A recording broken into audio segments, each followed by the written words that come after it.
এই বছর আমার জন্মদিনটা নিয়ে আমার অনেক প্ল্যান ছিল।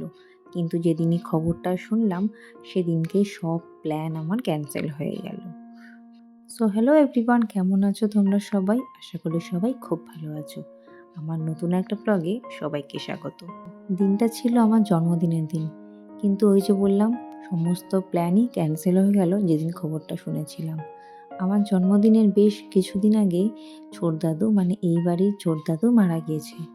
তো এই জন্য আজকে হচ্ছে দাদুর কাজ। তো কোনোভাবেই যে সমস্ত প্ল্যানগুলো করেছিলাম সেটা কোনোভাবেই আর সাকসেস হলো না। তো যাই হোক, সকাল সকাল স্নান করে নিলাম। স্নান করে ঠাকুরের কাছে একটু নমস্কার করে নিলাম, যেহেতু ভেবেছিলাম যে আজকের দিনটা আমরা সবাই মিলে পুজো দিতে যাব, কিন্তু সেটা তো আর কোনোভাবেই হলো না। তাই জন্য বাড়িতে আজকে স্নান করে আজকে একটা শাড়ি পরে নিয়েছি।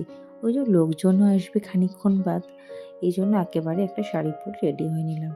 তারপর আমি ছেলেকে রেডি করাবো, এই জন্য ছেলের খাবারটা আগে বানিয়ে নিচ্ছিলাম। ওদিকে ডুকুর ঠাম্মি ডুকুকে এসে আদর করছে। ডুকুকে ঠাম্মির কাছে রেখে আমি চলে এসেছিলাম কাকিমাদের বাড়ি সকালের খাবার দাবারটা সারতে। আর এই দিকে, মানে আমাদের গ্রামের দিকে দেখেছি কোনো অনুষ্ঠানে সকালের দিকে বাড়ির লোকজনদের জন্য মুড়ি তরকারির ব্যবস্থা করা হয়। এখানেও ঠিক সেই রকম। ঘরে এসে দেখছি ডুকু টাইমে ব্যস্ত আর পিপির সাথে খেলাতেও ব্যস্ত। ওকে আমি সুন্দর করে সাজিয়ে গুছিয়ে চেঞ্জ করে দিলাম, কারণ খানিকক্ষণ বাদে লোকজন আসবে আর সবাই ওকে দেখতে আসবে। ওই জন্য ক্রিম মাখিয়ে নতুন একটা জামা পরিয়ে দিয়েছি।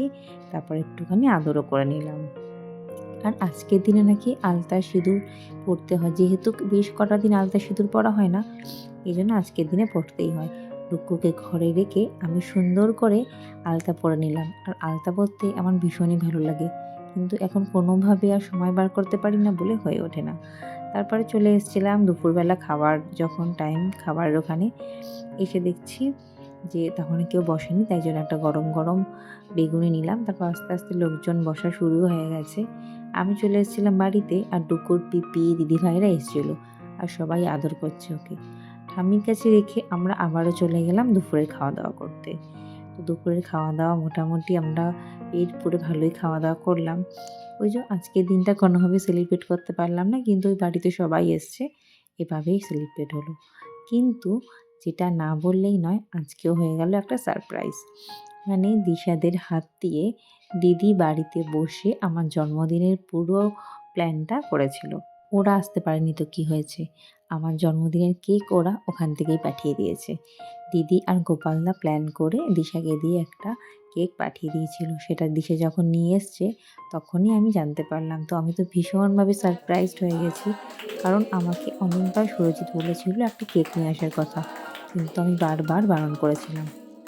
কেক কাটবো আর সাজুগুজু করবো না, তাই জন্য এই নতুন শাড়িটা আমি পরে নিয়েছিলাম। আর এই শাড়িটা আমাকে দিয়েছিল দিশার মা, মানে যে দিদিকে তোমরা ভিডিওতে দেখছো এখন, সেই দিদি। এর আগে কখনো পরা হয়নি, তাই আজকেই পরে নিলাম। তারপর কেক কাটতে তো ভীষণ মজা লাগছিল সবাইকে নিয়ে। আর আজকে বাড়ি ভর্তি লোকজন, এত লোকজন, সত্যি ভীষণ আনন্দ লাগছিল। তো যাই হোক, দেখো সোনুও সামনে ছিল।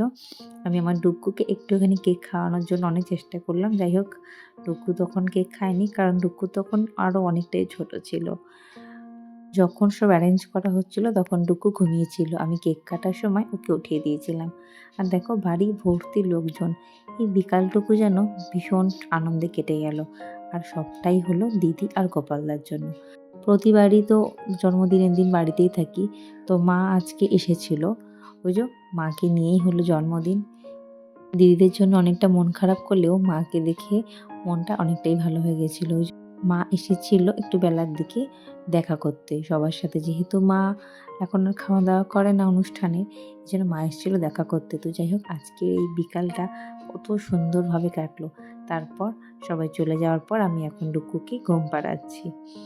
আর দেখো কত সুন্দর ডেকোরেশন করেছে দিশা আর তৃষা মিলে। তো প্রতিবারের থেকে এবারের জন্মদিনটা একটু হলেও অন্যরকম কেটেছে, আর বেশ মনে রাখার মতনই হয়েছে। তোমাদের এবছরে আমার জন্মদিনটা আর বিকালের সময়টা সবাইকে নিয়ে কাটানো কেমন লাগলো অবশ্যই জানিও, আর সাজগোজটা তো অবশ্যই জানিও কেমন হয়েছে। আজকের মতো টাটা।